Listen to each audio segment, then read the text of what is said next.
Welcome to this week's Brittany's Bites. This week, I am sharing something that's perfect for your next gathering, party, tailgate.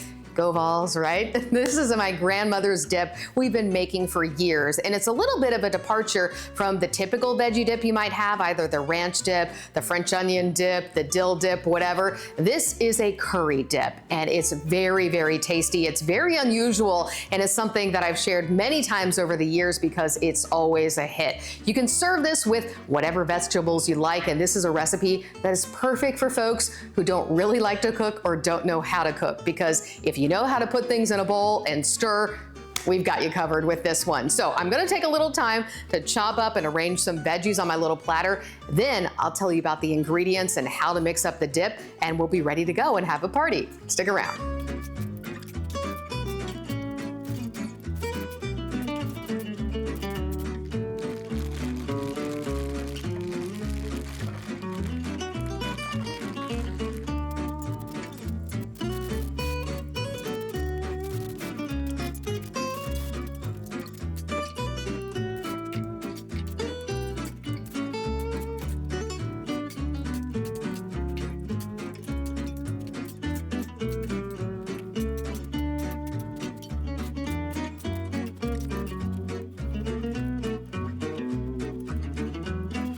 Okay, after a lot of chopping, I have all of my beautiful veggies lined up and ready to go. I'm gonna clean a few things up, and then we'll get started on the star of the show, the dip. We are ready to put together the dip, and it just takes a few simple ingredients. But I will say the one thing you must do is use mayonnaise rather than the Miracle Whip spread or sandwich spread, whatever they call it. You can use whatever kind you'd like.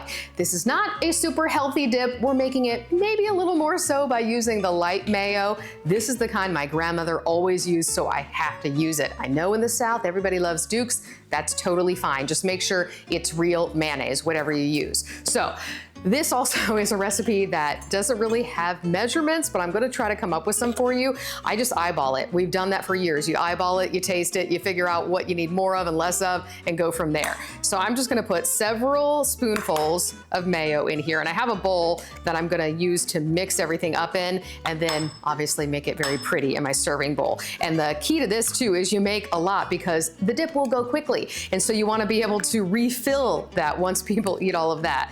All right, that's probably pretty good for now.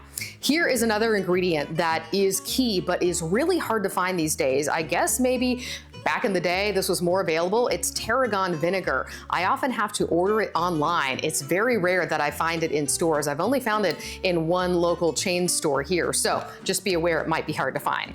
So I'm just going to sort of drizzle a lot of that in there. It gives such great tang.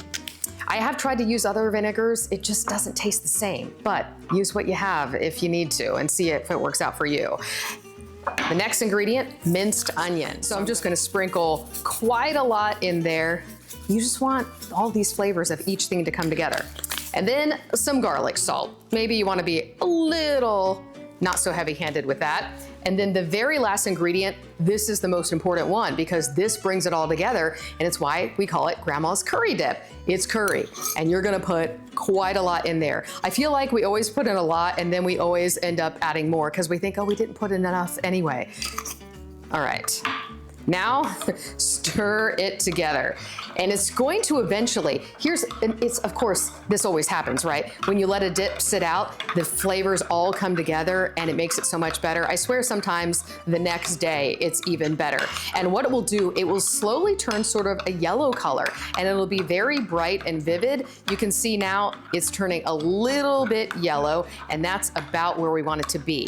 So that is all it is. Again, this is such an easy recipe. If you want something that you need to make quickly, bring to please a crowd, and something that's a little bit different and unique, give this a try. I'm just gonna scoop it right into here and then serve it up with all sorts of veggies. I gotta say, my personal favorite is a pepper.